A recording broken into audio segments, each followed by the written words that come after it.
Imagine you're walking through a forest 50,000 years ago.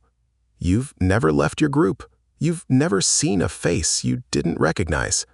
Every person you've ever known in your entire life, maybe 30, maybe 50 people, is back at camp. And then, between the trees, you see someone. Not an animal, a person, standing still, staring at you. Same two eyes, same two legs. But something is different.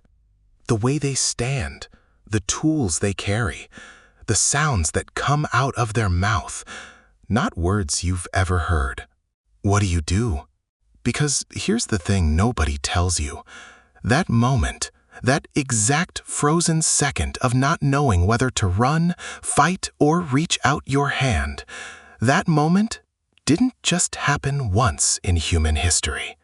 It happened thousands of times. And how our ancestors answered that question determined whether the human race survived at all.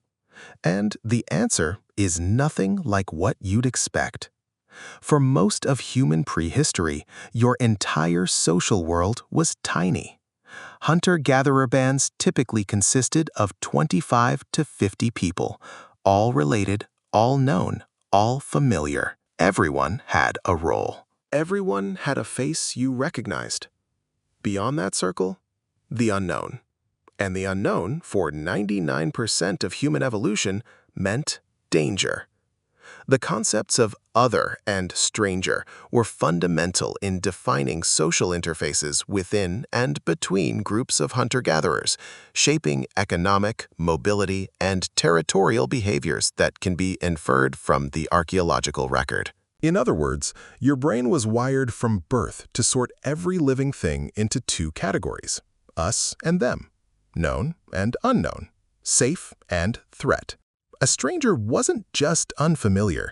A stranger was a variable your brain had no data for. And in a world where a wrong decision meant death, unknown variables were dangerous. Historical and anthropological evidence shows that first encounters typically unfold through nonverbal cues and improvised exchanges, revealing both universal human behavioral patterns, such as curiosity, caution, or reciprocity, and culturally specific responses shaped by local contexts. Meaning, nobody had a script. Nobody knew what to do. It was pure instinct. And instinct, in that moment, pulled in two directions at once. Fear said, run, or attack first before they attack you. But something else, something equally ancient, said, wait, look. This creature walks like you, breathes like you, holds its hands up showing empty palms. Maybe it's not a threat. Maybe it has something you don't. Among some groups, the reaction was profound fear, a hypervigilance rooted in self-preservation instincts where empirical threat evaluation overrides abstract wonder. But in other cases, natural curiosity led individuals to come out and seek contact. Both responses were rational. Both were human. The question was, which one won? Here's the counterintuitive part. And this is where it gets genuinely strange. For decades, scientists assumed that when ancient human groups met, the result was usually violence.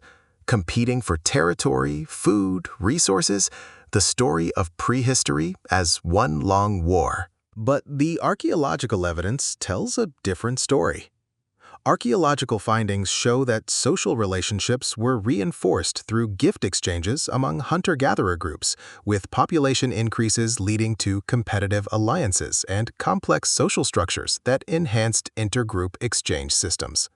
Translation: the most common outcome of two groups meeting wasn't war. It was trade. The evidence is everywhere. Researchers have found geochemical evidence for the largest confirmed distance between the source and discard location of a knapped stone object in Paleolithic Europe. Solutrean artifacts discarded in central Iberia were sourced in southwest France, 600 to 700 kilometers away. Someone carried a stone tool 700 kilometers. That doesn't happen by accident. That happens because groups were meeting, exchanging, building networks across vast distances, tens of thousands of years before anyone invented writing, money, or the concept of trade.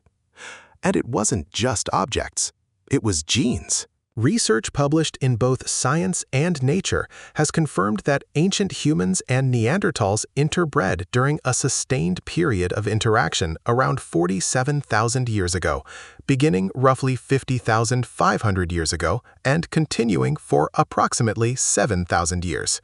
7,000 years of contact. 7,000 years of two completely different human species, different enough that scientists classify them separately, living close enough to have children together.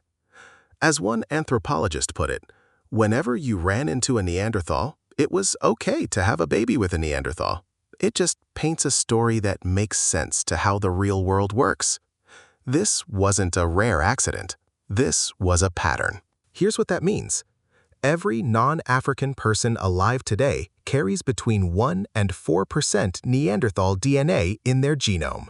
Some Neanderthal gene variants, including variants related to the immune system and skin pigmentation, were actually beneficial and increased in frequency throughout the human population after interbreeding. The first time our ancestors reached out to a stranger instead of attacking, that decision is literally inside you right now.